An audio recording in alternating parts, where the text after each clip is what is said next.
this isn't about how I made it. This is about what life feels like when it finally works. When trading no longer owns your day, but makes space for what really matters.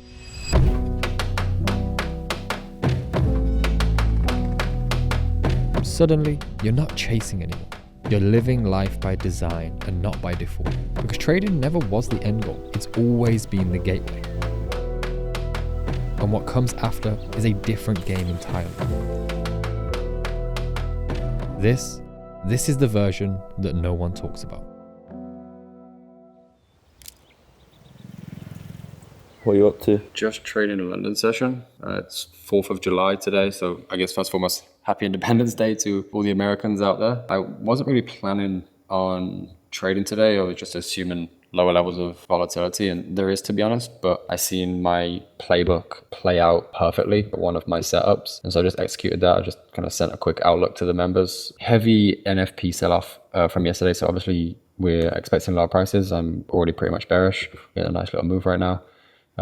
Asia session, obviously looking at that as liquidity, and then I'm seeing this very important, how things play out as London opens itself. We'll just kind of take a look. What you can see is as London begins to open itself, look at the difference. Momentum is trading heavily toward the upside, right? We're getting continuous bullish structural levels. And then just before London opens, notice what happens here, right? We have price kind of slows itself down, right? So kind of indecision, aggressive selling, one final push towards the upside, and then London opens with aggressive selling off in here. So that to me indicates a reversal. For me, my entry is just placed off of where the bulk of volume takes place in that small little segment. And then, yeah, essentially once this low gets taken out, I can move my stops to break even. But I have a rule where I can't move to break even if there's still unmitigated price inside of my entry. So we had that. So then price tagged in, and I was just explaining to the members, like, I need to see what happens. And then the break of this low down here was my confirmation. So now I have my risk off. My risk is completely reduced. I'm at break even. Now the outcome is just, I don't know. I don't really know how it plays out, but I don't really care too much. I've got risk off. And again, like I said, that's the most important thing for me. So how this plays out, obviously in an ideal world, I'd love it to hit my targets. The reality is as long as I got my risk off, that's the most important thing for me. At this point, I can literally just kind of move from my laptop and just go, yeah, do whatever I want. I have my target set. I know where I'm looking for price to hit. If it hits those levels, great. If it doesn't, fine. But risk reduction is kind of the main priority for me. So risks off. Now I'm kind of just chilling.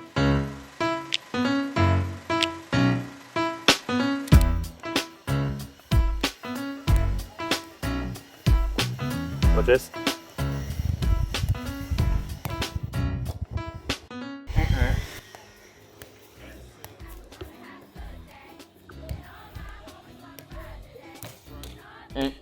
Like rushing it. They call him the Wackosaurus. Watch this then.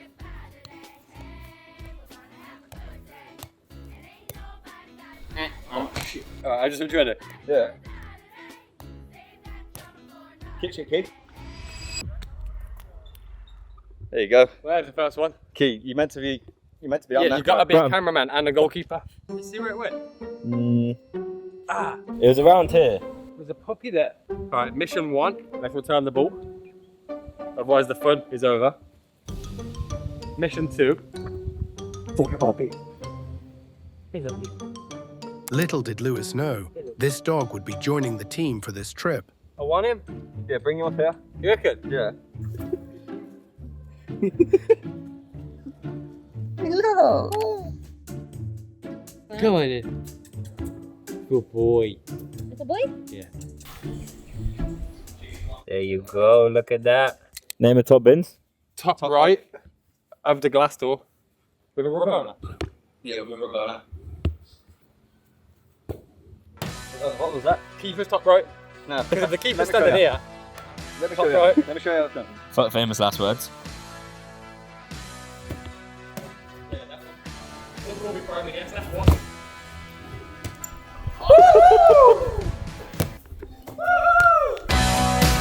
There was a girl I knew. She said she cared about me. I bet you wouldn't guess what's in here. You've seen where we are, we're somewhere out. I bet you won't guess, but try. Where are you taking me, bro? We're going into the dungeon. Big stone wall. Yeah. Lou, aren't these snapping turtles? Yeah, if I put my finger too close, finger's gone. But the thing is, can't move.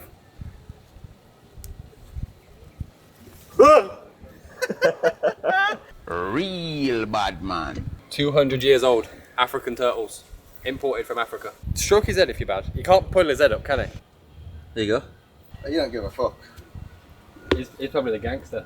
What do you do if man flicked his shell off and turns into a Ninja Turtle? You can't stand still if you're bad.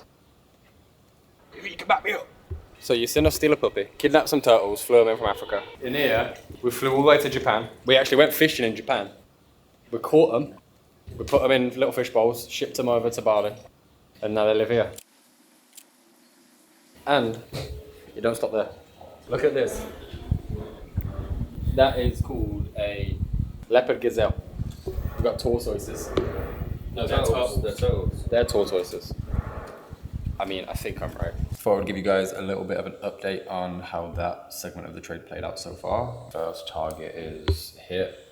That's 5R. Essentially at this point, I'm always looking to scale out 50% of my position. With the style of trading that I have, for example, like this trade, the actual end target, which isn't all the time, it's quite rare, is 25 risk to reward. Now that's huge. It sounds unattainable and unrealistic. That's just the reality of the system. Sometimes that exact same target, that exact same rule is maybe 7R, 5R, right? It just so happens to be that in this specific scenario, because of NFP yesterday, the actual swing low that I'm targeting is 25 risk reward. But I'm not naive enough to sit here and think that number one, I can hold through that trade psychologically. And number two, the probability of that playing out in full is significantly lower, as my data indicates.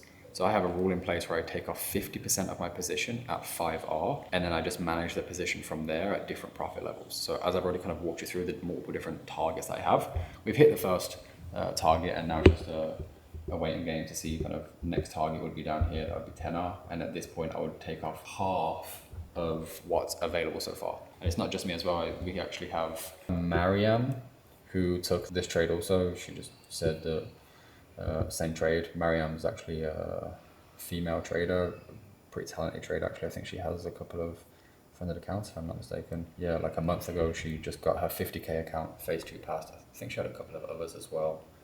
There you go, 100k FTMO as well. So she's got multiple six figures in funding. She took the same trade, so yeah, it's good. Again, that's the reality. Like when you have a model, when you have just a system, it's just about following the rules.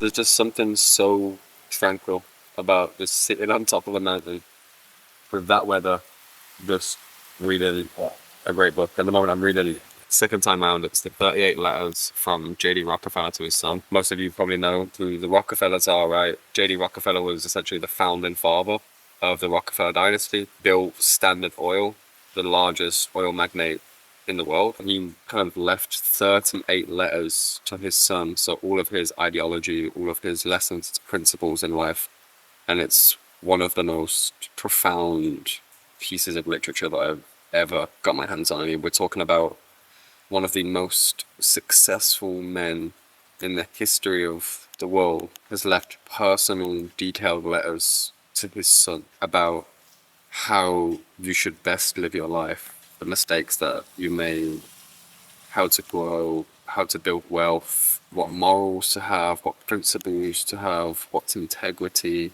what's wealth, what's purpose. I don't think I've ever seen anyone recommend this book though. It's not a common one. It's not. No, many people don't even know this book exists. Most people just kind of go for the standard, you know, Rich Dad, Poor Dad, or Atomic Habits. Yeah, Atomic Habits, right? Like these bestsellers, and they're cool, like they're good, there's value in them.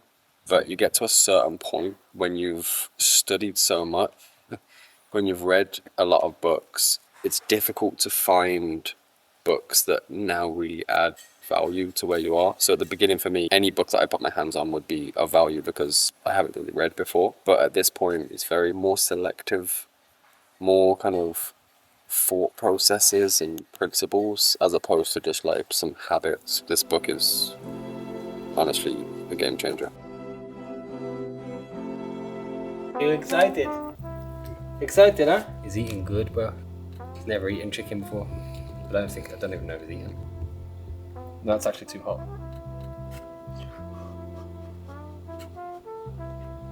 Good boy. It's so sad. I don't really know what I'm gonna do. Because he can't live with me because I can't travel with him because he doesn't have a birth certificate, and so he doesn't have a passport, so I can't take him anywhere. I put him back where he came from just a minute ago, and he chased us back home. I mean, I know for definite he's staying with us for this week, so I don't know. Like, I might try and find someone on like Facebook or something, because it'll be a pretty sad existence if he never gets to eat chicken again, you know?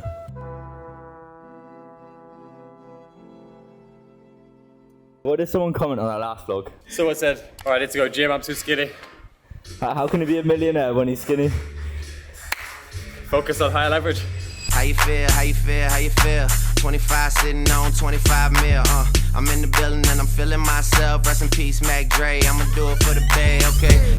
I go on and on, can't understand how I last so long. I must have the superpowers, last 223,000 hours and it's... How was the workout, Ben? I never asked to work out how it was. How do you think the workout was? You asking me or camera? I'm asking you. Guess where's me? All jokes aside, it's time for one of my favorite pieces about my week. It's my weekly live roundtable where I jump on a call with my inner circle students and we just catch up, chop it up, and go through all of the week's worth of trading opportunities, all the trades that I took, trades that members took, and then into a Q&A where my students get to ask me anything. Kind of just coming to Thursday, we obviously had swing low down here, up to swing high up here. We had this kind of range consolidation phase, and then we move up, we take out those highs. Then new structural levels essentially become obviously swing low to swing high. In the times where it makes sense for me to apply discretion, you'll see a lot of the times that my discretion plays out. It's because I'm understanding what's actually happening with price. I disregard this, but of course I don't disregard this. This is a very, very, very valid shift of structure. How was the live session? I was even a little bit sluggish heading into the live session, but every single week, I don't know, it just fires me up. I leave that session every week with more energy than I started with it. And I think in life, like, the things that energize you should be things that you try to do as much as possible. So for me, I absolutely love my weekly live sessions. Obviously, number one, I love trading. I'm like a geek for trading, but there's also loads of different questions that get thrown in there as well that aren't just technical. Maybe they're higher level, maybe they're psychological, maybe they're other types of questions. And for me, I love talking. I love the mental stimulation of communicating or sharing ideas or answering questions or interactions with people. So for me, it's mentally stimulating. It's, like I said, highlighting my week, quite genuine. What you've just watched wasn't about forcing trades or counting the winners. It was about the life that trading unlocks, the freedom to think deeply, to care for others, to laugh with your people, and to design your life on your own terms. And if there's one thing I've learned, it's that prosperity isn't just measured in profits. It's measured in the life that you actually get to live.